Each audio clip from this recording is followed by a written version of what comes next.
2020 has definitely been a weird year, but it's been the best year for reading for me. With lockdown, I've been able to immerse myself in some of the greatest books ever written, books that I've wanted to read for years.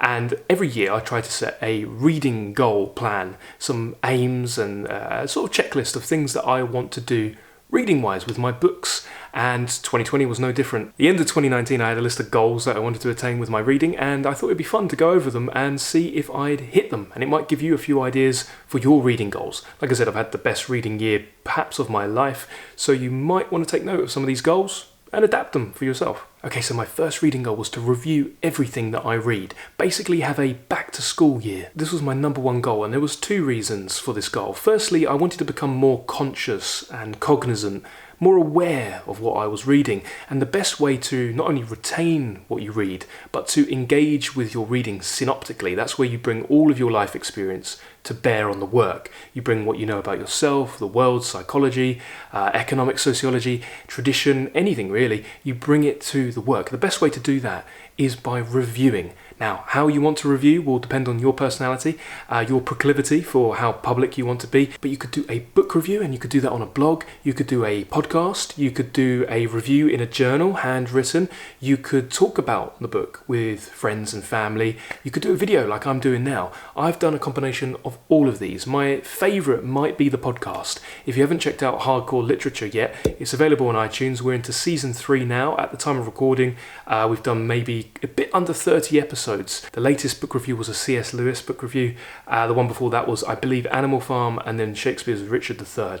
I always find myself going really deep into a lot of interesting areas when I do these reviews.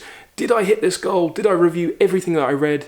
Not everything, because I read a lot, but I got really, really close. If you count talking about a book kind of in passing or embedded within another review as reviewing everything, then I'd say I probably reviewed close to 80, maybe 90% of what I read. Certainly almost everything that I read has cropped up in my speaking, in my writing. But another reason that I made this my number one goal is I wanted to give back to the world a little bit. I wanted to scale what I was doing for pleasure on an individual level. Basically, there's a lot of students out there, and I know a lot of students struggle with understanding literature. So I thought, if I could put my reviews out there, my reviews are the type of reviews I wish I'd had when I was a student, when I was a literature student. So I put them out in the form of podcasts, videos and articles to try and help people. And that's been really rewarding because people have emailed me, and if you want to email, it's ben@benjaminmcevoy.com, and they've emailed in and they've said they found them really useful. So that's been great. So I can say that I've probably hit that goal. Now, my next goal that I set out that I wanted to do in 2020 was to have a literary excursion. I got this idea from my friend and book mentor, Misha. He did a literary excursion in 2019 where he read around the subject of Auschwitz and the Holocaust and that period of history. He read Man's Search for Meaning, and he read Elie Wiesel, I'm not sure if I pronounced that correctly, Night, and he went to Vienna. He came to visit me. I was living in Vienna at the time. He went with me to the Viktor Frankl Museum, and then he went on to Poland. He went and visited Auschwitz and a few other concentration camps. Basically, he had a literary excursion where he learned more about a topic that he was interested in learning about, and he twinned it with his travel. Now, I wanted to do this with two places. I wanted to twin my reading with New York. I was going to read more about James Baldwin. I was going to go to Harlem and see where he grew up. And then I also wanted to do this with Japan, where I actually lived for most of my adult life, most of my 20s. I wanted to read the works of Yukio Mishima, and I wanted to go to Japan. I wanted to go back to Kamakura. Now, if you've been paying attention in 2020, you'll know that travel has not really been possible. So I've not hit that goal, unfortunately. My third goal for 2020 was to have more buddy reads. Basically, I found whenever I talked about books with my friends or those close with me, it not only enriched my relish for the book itself, but it deepened my relationship. I learnt more about them, they learnt more about me, we both learnt about ourselves and the world whilst talking about the book. It makes reading books way more fun. I'm happy to say that I've done this really well. I've got 3 main buddies, one being my girlfriend. We've read Anna Karenina by Tolstoy together. We're reading Les Miserables at the moment. We've read a few others. Misha, as I mentioned, we've read a lot of different books together at the same time. We're actually looking forward to 2021, where we're both going to read Proust's Remembrance of Things Past together, and my brother. And we've talked about Murakami recently, and it always, no matter what's going on in the world, how awful it becomes, how dreadful, how depressing and draining, no matter what happens, art and literature is always a nice, positive touchstone. So if somebody's having a hard time, they're moaning about something, they're complaining about something, if you say, how's your reading going? You've now got potentially endless positive conversation where you can talk about something that's going to uplift you. And so I want more buddy reads. I've hit this goal and I would like to refresh it and take it into next year. Reading is not a solitary activity. It's sometimes a solitary activity, but reading is best when you read collectively. And that's why I'm doing these videos, and that's why I'm doing the podcast. My fourth book goal for 2020 was to replace screen time with reading time. Once again, I'm happy to say that I've hit that. Some weeks I get the coveted 0 minutes of screen time per day. Not every day, but I've definitely cut down my screen time in a big way. Yes, that means emails go unanswered for a long time sometimes. Yes, I don't look at my Messenger, my WhatsApp Messenger very often. I'm not watching a lot of Netflix. The only TV show I think I've watched this year is The Great British Bake Off, which I must say I became a little bit addicted to. But aside from that, I've not watched Netflix, I've not been playing video games, and I've just been reading a book, and I've become quite addicted to reading. I sometimes spend hours reading. My perfect Sunday afternoon is morning to night reading. So I would say if you want something that's immediately going to reduce your anxiety, reduce feelings of depression and overwhelm, and just basically boost your creativity and baseline level of contentment, go check out your screen time right now. Check out how much time you spend on, for example, TikTok or Instagram or Twitter or the news apps or anything really, and then make a conscious aim to halve it next week. Now that might seem ambitious and might not seem ambitious enough. Do what's good for you, but what I'd say is you can't just stop your screen time because something has to fill it. Have something specific to fill and replace the screen time. And I think the best thing is reading. Now, you might have other hobbies. You might like to cook. You might like to create music. It's okay. You replace it with whatever you want. Maybe you want to hustle and start up your own business. But trying to replace screen time with something positive will always be a good goal. And I'm happy to say that I've hit that one in 2020. So my fifth reading goal for 2020 was to twin or pair language learning with reading. Like I said, I used to live in Japan, I used to live in Tokyo, and I was speaking Japanese 90% of the time. But then when I moved back to England, my Japanese conversation just naturally dropped. And then I felt like it was deteriorating and degrading. So I said, I'm going to read a manga every week. Sure, you could try to read some Murakami, whatever, but manga is just more fun. So I wanted to read like Vagabond, JoJo, whatever. Basically, I was going to read a bit of manga each week, and in native, in the actual Japanese, in order to keep or refresh my Japanese ability. Unfortunately, this one I did not adhere to, and the prospect of not actually being able to go back to Japan anytime soon also didn't give me any motivation to do this. I thought that I'd be learning Italian, and I ended up getting some manga in Italian like Mushishi, but I didn't do that either. I was meant to have a trip to Florence post-marathon training, post-completion of a marathon, but seeing as the marathon got cancelled, Florence went up in flames, air travel basically barred, unless you want to do the quarantine for 2 weeks in a foreign country. It wasn't a good year for this, so I didn't adhere to this one, but that's okay. So my sixth reading goal for 2020 was called REREADS GALORE. We rewatch our favourite films, we re-listen to our favourite songs and albums, but why do we not spend as much time rereading our favourite books? In all honesty, the first reading of a book, specifically a good one, is just the initial courtship. The rereading is where you can really plumb the depths of everything it explores. And the good thing about rereading books is great books will take on new meaning as you age across your lifetime, as you bring new experiences, new life experiences to bear upon the work. So if you've read Great Expectations when you were 16 or King Lear, that's going to be a bit different in your 20s, 30s, 40s, 50s.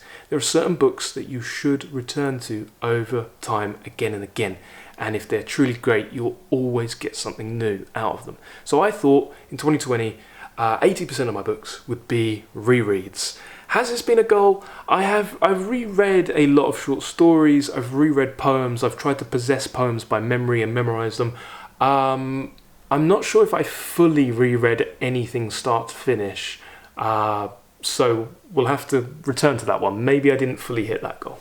Okay, my 7th book goal for 2020 was 4 doorstopper classics per season. What does that mean? Basically 4 huge books, epics, huge big classic books that everybody says they either want to read or they lie and say they have read but haven't really. I wanted each season to be marked by a long read, and I chose the Iliad, Homer's Iliad. I chose, what was the other one I chose? Musashi. I chose George Eliot's Middlemarch, and I chose Crime and Punishment by Fyodor Dostoevsky. And apart from dipping into Dostoevsky and Homer a little bit, and a tiny bit of Musashi, I didn't read those ones. But I did adhere to this goal, and I have pretty much read it. I have been focusing on big classics. The best book I read this year, perhaps best book I've read ever, is Leo Tolstoy's Anna Karenina. I'm currently reading Les Miserables, Victor Hugo. After that, I've got Atlas Shrugged, slated to be read. These are big books, and honestly, it took me about 6 months to get through Anna Karenina. I lived with the characters. I took on their concerns as though they were my own, and it was exhausting but rewarding. And I've gone back and reread it. I've even watched multiple adaptations, TV shows and movies of Anna Karenina. So I'd say I've pretty much hit that goal, just not with the books that I thought I might read. There were some other little mini goals that I threw in that you might be interested in. One of them was to leave room for serendipity. One thing I really love about reading is this idea of pulling a book down, like going into a bookstore and just wandering around and just having something catch your eye and then dipping into it and falling in love with it. And so I wanted to leave plenty of room for that, and I did that. I found some new Japanese literature. I explored Yukio Mishima and Yasunari Kawabata, a bit more of Murakami. I've read a bunch of like Philip Marlowe, Raymond Chandler paperbacks. Probably more that I'm forgetting. I'm doing this sort of Nobel challenge, so I read the works of Peter Handke and a few others, though I didn't really like those. But I definitely left room for serendipity, and so I've had a lot of nice surprises with my books this year. Okay, another one of my little goals was to follow the Bradbury trio, basically read a short story, a poem and an essay every single day. I've done this a few times over. I didn't hit this time. Actually, I found that I was just too absorbed in my big works, so I didn't read a short story every day, though I have read quite a few of them. Poems. I read poetry every day, and I'm really, this goal's been replaced by a different goal, which is to memorize poetry, and I'm trying to memorize a good few poems each and every month. So far I've memorised Shakespeare, a few of his sonnets. I've memorised some Tennyson and a few others. Sometimes the memorisation just happens automatically through rereading, so it's not actually a strain. And another one of my subsidiary goals was to supplement my reading with experience. I wanted this to be the year that I went to the theatre more often, several times a month, Zen gardens, art galleries. And when we weren't in lockdown, I was doing that. I was visiting the theatre, I was going to art galleries, museums, big gardens, nice big spaces, and I was trying to broaden my horizons. But then lockdown happened. So, did I hit this goal? I don't know. It's not fair to say that I needed to when, to be honest, everything closed down. So other goals, this was a subsidiary goal. This was like me throwing out an idea for other people, but I ended up running with it. And that was to focus on a series or focus on like one author and do their complete works. The most rewarding thing that I've done this year was to start my Shakespeare reading challenge, where I'm reading everything Shakespeare put out in chronological order. I'm currently reading King John. This is sort of the inflection point. I just read Love's Labour's Lost, and then I read Titus before that. But this is the inflection point where things start to take off for Shakespeare, when he starts to write masterpieces. So it's really exciting, and this has easily been the most fun part of my reading this year, is reading all of Shakespeare. But I recommended you could follow a series, like if you like fantasy, you like Terry Pratchett, you could read all the Discworlds. If you're into your Bible, you could do a Bible reading challenge. The Bible is actually great literature, so there's a lot of different ways you could go with this.